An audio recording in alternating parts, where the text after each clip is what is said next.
Hi everyone, so I've got an announcement to make today about the channel, and before I get to it I want you to just give me 2 minutes of your time to explain what's going on. So I started this channel about 16 months ago because I love football, I love Tottenham Hotspur Football Club, and it was basically in response to the direction the club was going in both on and off the pitch, which I was very, very unhappy about. It was basically at the tail end of the Ange Postecoglou, Daniel Levy era. We were losing game after game after game. And I've got to be honest with you guys, it was making my life an absolute misery. Over the course of those 16 months and over 60 videos, I've managed to build a small community of just over 1,700 subscribers, and I'm genuinely grateful to each and every one of you, the ones that have watched my videos, the ones that have liked my videos, commented, subscribed, and especially to the regular viewers who pop up video after video and who I genuinely enjoy debating with in the comment section. Now don't get me wrong, I get my fair share of abuse, I get my fair share of ridicule, but I wasn't expecting anything else really. I stand by my views, and after all, football is a game of opinions, and your opinion matters just as much as mine. But also, over the course of those 60 videos, one comment appears regularly in my comment section, and that is the fact that I refer to myself as a spud. Now, before I get to the announcement I want to make about the channel, I want to just briefly tell you the story of why I settled on the name Spud for my YouTube channel. Now, long story short, I'm from South London. My mum's side of the family are from South London, but my dad's side of the family are all EastEnders. They're from East London, they're from Forest Gate, and each and every one of them are staunch West Ham fans, season ticket holders. They're West Ham mad. Now, I started playing football around the age of 5, but I didn't start watching football on the TV until about the age of 6. And that coincided with the Italian 90 World Cup. And that was the first time that I genuinely sat down and watched 90-minute games of football. And for me, it's some of the best memories ever. You know, sitting there with my dad, watching the games with him in the living room, watching him jump up and down and dance around the living room when the goals went in. Just the best memories ever. And you know what, in all fairness to my dad, as soon as I started becoming interested in football, he never pushed me to become a West Ham fan. He's a very fair man. I mean, love my dad to bits. He's a great guy. He let me find my own way. And so I was watching the England games with him, and immediately, you know, I didn't know much about football. I was watching the games, I didn't really know what was going on.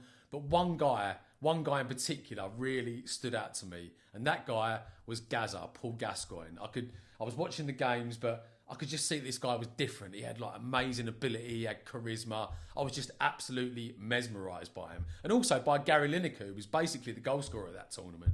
And so, you know, being a naive 6-year-old that didn't know anything about football, anything really about clubs or anything like that, I said to my dad, who is that guy? What does he do? Who is he? Who does he play for? And in fairness to my dad, he told me the complete truth. He was like, right, that guy's Paul Gascoigne. He plays for a club called Spurs. They play in a white kit. They're a great club with a great history, but obviously they're not as good as West Ham. Okay? And so from that moment onwards, I said to myself, right, I want to support Spurs. If he plays for Spurs, I want to support Spurs. And looking back, I wasn't really supporting Spurs. I was supporting Paul Gascoigne. I wanted to just follow this guy and just see whatever he did. But obviously, like I said earlier, my dad's side of the family are mad West Ham fans, and they still are to this day, even including, you know, my nan and my granddad, who ain't about anymore, unfortunately. But, you know, it is what it is. But, you know, my aunties, my uncles, my cousins, everyone, they're all mad West Ham fans. So when news broke that I wanted to be a Spurs fan, it caused a bit of a ruction in the family. You know, word spread like wildfire. And basically, we used to go over my nan and granddad's house on a Sunday night. Everyone used to convene there. Everyone used to go there, like all my aunties, uncles, cousins. Obviously, my nan and granddad were there. I used to go over there with my brother and my sister, my mum and my dad. And I remember that the first time that since the news broke that I wanted to be a Spurs fan, I remember walking up to the front door, tapping on the front door, and my granddad come and he opened it. He was a very tall man, my granddad. And he just leant out the door and went to me, oh, here he is. Here's the Spud. So immediately I was like, what on earth? I said, Granddad, what's a Spud? And he was like, that's what we call Spurs fans around here. And then I walked into the house. They had a really small, like, council house.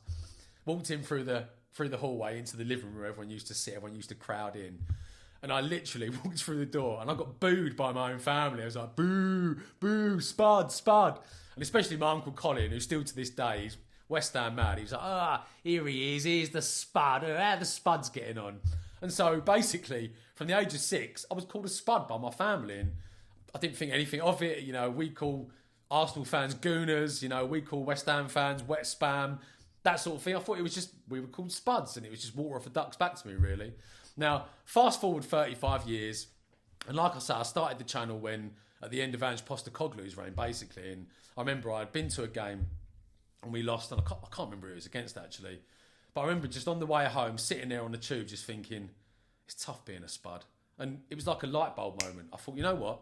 That's a great name for my YouTube channel, because I was thinking about doing one for a few weeks previously, and then I sat there, I had that thought, and I thought, you know what? It's a good catchphrase. Like, let's go with it. And so that's where the name of the channel was born. Now, some of my regular viewers even address me as Spud in the comments, and that's fine. But if you're interested, my name's actually Nick, so nice to meet you. But going by the comments that I've received over my 60 videos, and obviously as the videos gained in popularity and I got more views and more comments, the comment got more and more regular and more often. It's become pretty clear to me that Spurs fans, serious Spurs fans, don't like being called Spuds. And you know what? I completely understand why. And so when all's said and done, over the last few days, I've thought long and hard about what to do with the channel. And the decision I've come to is this, and this is my announcement. It's tough being a Spud will no longer be a channel. It's going to cease to exist. I'm throwing it in the bin. It's time to close that chapter and move on to pastures new. However, in the immortal words of Leonardo DiCaprio from Wolf of Wall Street, I'm not fucking leaving!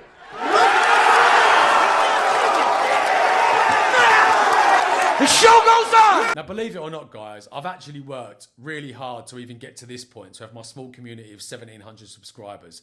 Producing content for YouTube is not easy, believe me. It's not just a case of picking up my phone and speaking into it. I don't want to do that. I like to research my videos. I like to give stats. I like to give facts. I like to give, obviously, my opinion. I have to edit the videos. I have to add the graphics, etc., etc. It's not a quick process. It takes me generally around a week to make a YouTube video, and that's spending 2, 3, sometimes 4 hours a day going towards the editing process. Now, obviously, I've got a 9 to 5 job as well, which quite often isn't 9 to 5, and it's more like 8 till 7. And so between producing my YouTube content, I've got 2 kids as well. I've got a family. They need my time. They need my affection. So between all that, I'm a very, very busy man. And what I've learned over these last 16 months and over the course of those videos is that the thing I really enjoy talking about is what happens on the pitch, the tactical side of the game, the patterns of play, how possible transfers are going to fit into our team. I love talking about it. I'm a football purist. I could talk about football all day, every day. And so based on that, I want to continue to build a credible channel that Spurs fans can look at. And, you know, if they see the name of the channel, they don't think it's a parody account. They think it's a sensible Spurs forum, which I want it to be. And that's what I want to create. And so going forward, I'm rebranding. And my rebrand is this. This channel will now be known as the Tottenham Blueprint. Now, the content itself isn't going to change much. It's just going to evolve. I mean, I'm still going to produce those videos talking about tactics, tactical analysis. Obviously, with the season starting, it's the perfect time to do the rebrand. But I also want it to evolve, where I'll give shorter opinion pieces. I'm thinking about doing some shorts and stuff as well. So I want to continue to build the channel. I want to continue to grow. I want Spurs fans to come here, and I want this to be a place for the Spurs community to have sensible debate. So for those that have been on the journey with me so far, I hope you like the rebrand. I hope you stick with the channel. For those that may be watching this for the first time, I'd love to have you on board either now or in the future. And just finally, for those that have seen this channel before and have dropped comments in the comment section saying that my massive bonce is obscuring our greatest striker of the Premier League era, I've got a little treat for you as well. So here's Harry Kane and a few of my other Tottenham heroes in all their unobscured glory.